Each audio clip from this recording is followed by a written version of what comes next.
I remember distinctly, it was 1987. My brother and I had just rafted the Green River from Wyoming all the way down to Lake Powell. Wonderful time. We're sitting down for Thanksgiving dinner, and it was like I'd turned on Bill Murray's Groundhog's Day. I was going to watch this movie where the same thing happened over and over and over, and I could see with our Thanksgiving, we were going to eat too much turkey, we're going to drink too much beer, we're going to watch football, and you know, there's nothing inherently wrong with any of those. But when you do them over and over, when you know that a mere 4-hour drive from your home, there are people without the most basic needs of the human condition, I said, you know, this isn't right. It's just not right. So we got up from the table and we went to a place, it was called Price Club at the time. We bought $2,000 worth of staple food, and we were going to Nogales because I knew Nogales pretty well. So we're going down through Tucson. My brother Troy is a really funny guy. He's telling a story. I'm laughing so hard, I missed the exit to Nogales, and I'm trying to turn around. And we said, you know what, let's see where we end up. So we go down to Benson, turned down through Tombstone, Bisbee, and ended up in a town of 180,000 people I'd never really heard of, city, Agua Prieta, Mexico.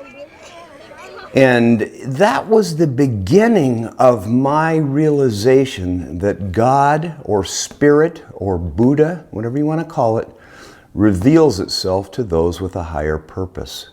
We were led to a little sign said Orfanatario, and here was this wonderful gal. She's like 23 years old. She wasn't worried about what dress she was wearing, what party she was going to. She had gathered 8 children off of the streets and was cooking tamales over a burning tire. No indoor plumbing, no showers, nothing. And I said, this is absurd. Here I live in Scottsdale, Arizona, the lap of luxury.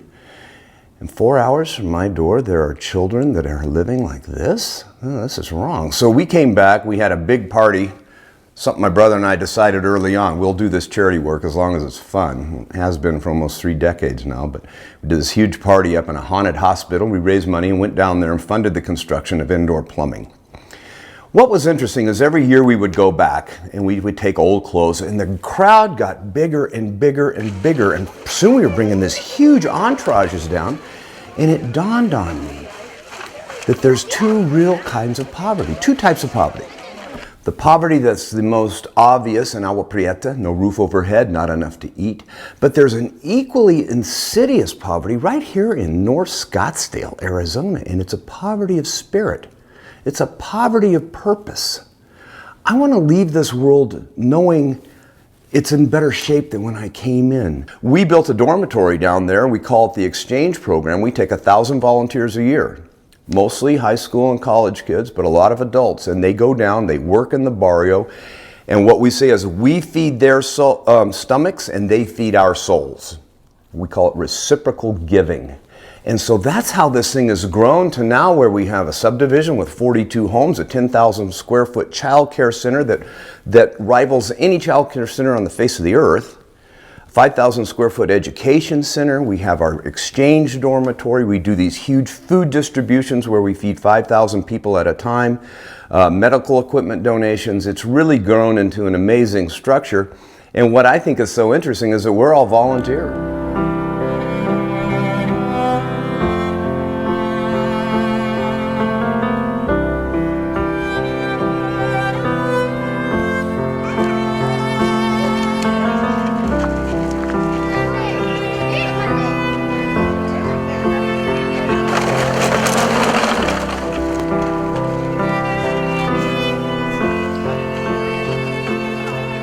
When we do our occasional food distribution, just to deliver these people basic staple items, we'll do 1,000 bags, which by the way, our bags are sewn, they're cloth bags, they're not plastic, sewn by a cottage industry we have there at Vecinos, so we create a little industry there for them.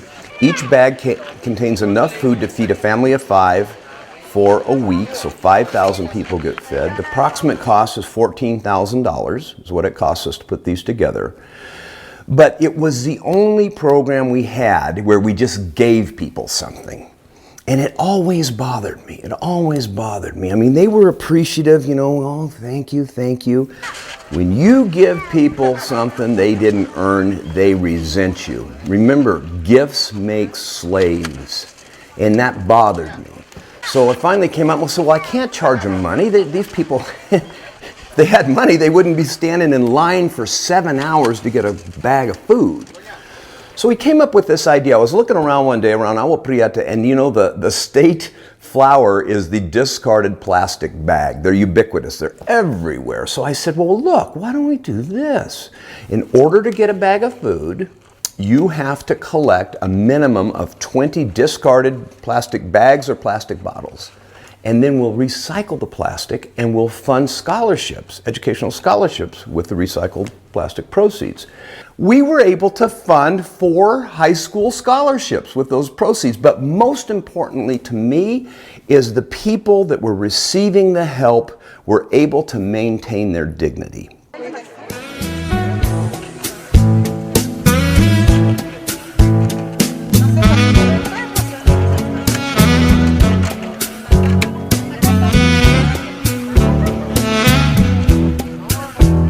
We have been working for so many years, Rancho Feliz and me. It's unbelievable all what we have been getting together, but let me tell you, inside us is a kind of a very, very important kind of relationship that both of us like what we do. And we have been working for 20, maybe 26 years already.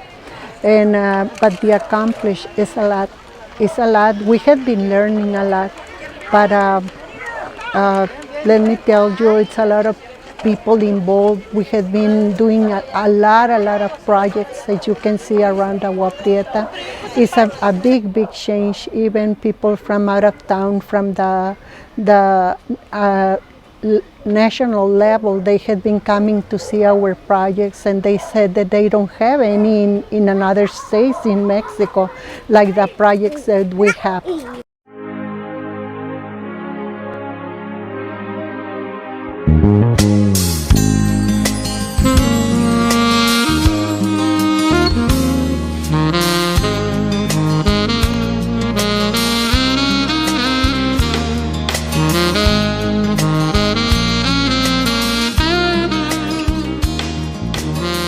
In our Vecinos Dinos neighborhood, we have 3.5 acres. One of the things we noticed in Agua Prieta is a lot of the uneducated, the people that didn't have opportunity for education, they get married to these women, you know, and the guys, well, she gets pregnant, I should say, when they're 13 or 14. The guy goes away. Here she is with 3, 4, 5 kids. And what happens a lot of times, she has to pull the older children out of school to watch the younger one while she's working at the maquiladora to feed the family. Once you pull that child out of school, I can guarantee you, if it's a girl, she's going to be pregnant by the time she's 13. If it's a boy, he's going to be involved in the drug industry. I guarantee it. We've seen it over and over. So with the child care facility we built in conjunction with the Mexican federal government, if a mother's working, she gets free child care. So they can come deliver their children to our center from anywhere in the community. It's free. The government subsidizes it. And then what we did, we found a woman here, a professor at Arizona State University. Now she has a New Directions Institute, and she specializes in infant brain development. Fascinating. So we have introduced her programs down to these children that were born in the absolute slums.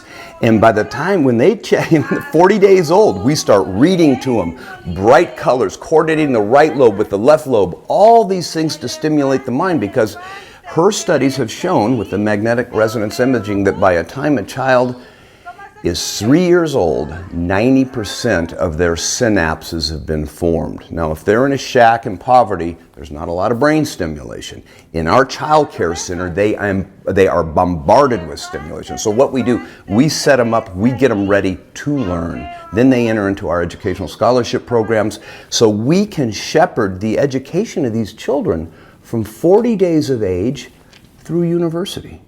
And that's how we change the world.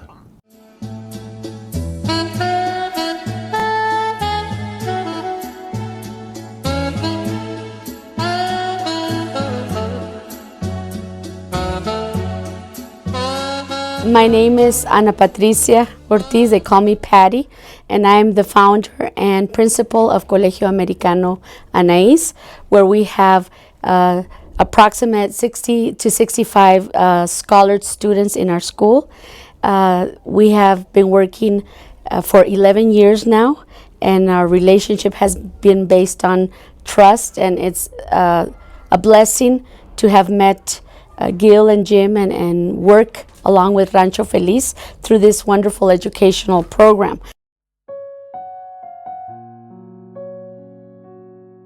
Hi, my name is Liamsi. Ramón Valle. Well, my name is Eileen. My name is Valeria Michelle Gámez Valtierres. Valeria. My name is Ángel Alejandro Meléndez Escalante. My name is Dominique Sayan Duarte Rascon.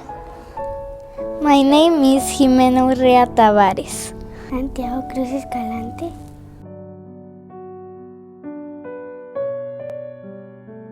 I want to be a neurosurgeon or a plastic surgeon.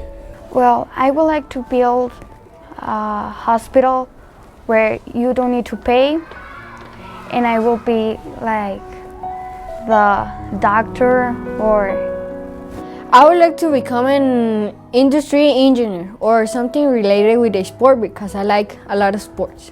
I would like to be a kindergarten teacher. When I grow up, I want to be an ophthalmologist.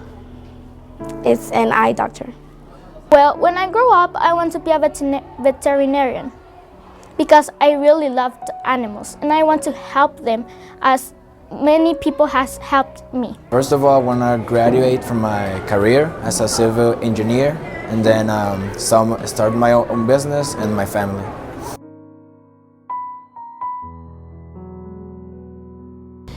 I will like to help all kids that they are in the streets and make people think about what they made wrong and try to help them to fix it. Because if we have peace, we will have a world where everything will be no fightings, no disagreements, and everywhere we will communicate in a normal form. This means to me a world without wars, and for everybody to help each other, for everybody to love each other, and just help each other. I want to make part of it, being an example of peace, being equal as if nothing matters. First, no fighting. It can be reflected in our community. If I don't fight, maybe no one will fight. And if I fight, more people will fight, and then they will be fighting, and it will be a disagreement.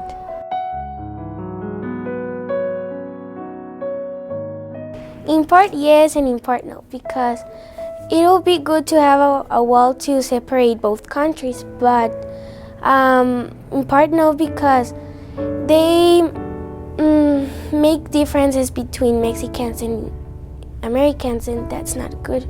We need it because it separates the countries, but I don't think that is necessary, because if people were educated, I think we could create like our own wall, like imaginary wall, and that wall wouldn't need to be there.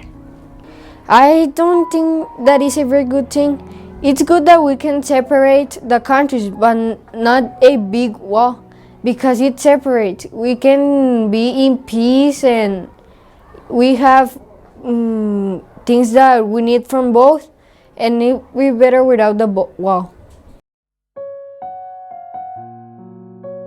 I think that yes. Why? So they can separate both countries and they cannot mix them. Like, here's United States and there's Mexico. Like, so they don't mix the countries. It only causes differences between us humans. The word peace would mean equal. We all would be the same.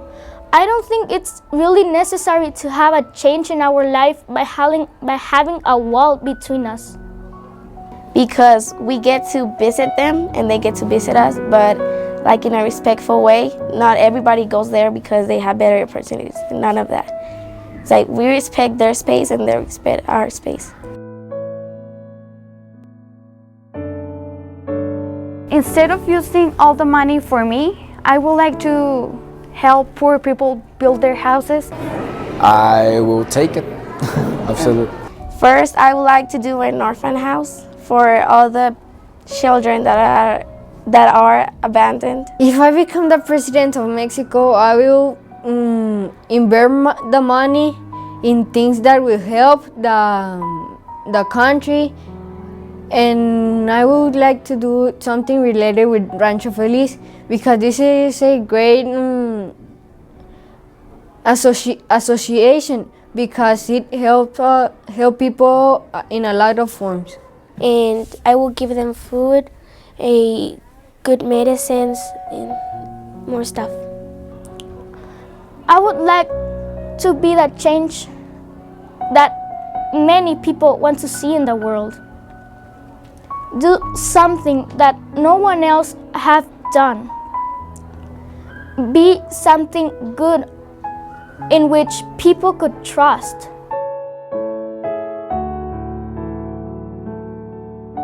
First, I would like to hug them and say them thank you for all what they've done in these 3 months. My sponsor is Betty Johnson. My impression is that even if they are not their kids or nothing like that, they love to help people. My sponsor is Mike and Mary Haben. Michael and Sam Martindale. They are a very nice person. I love them so much. They are very nice people. They are very generous. They are nice people who like a good future for us. Give him a hug. Giving them a hug. Oh my God, I would like to tell her that she's an amazing person. She's very kind-hearted, and thank you for replying to all my letters. And I'm very lucky to have you as my sponsor. Well, I will say hi. Thanks for the scholarship that you have given me.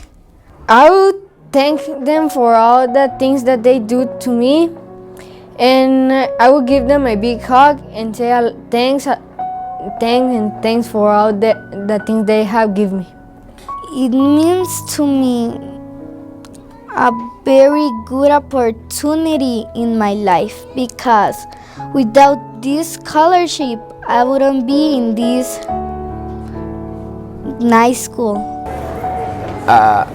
I don't think I have words to describe so many feelings about them and towards them, but maybe I would probably say I love you.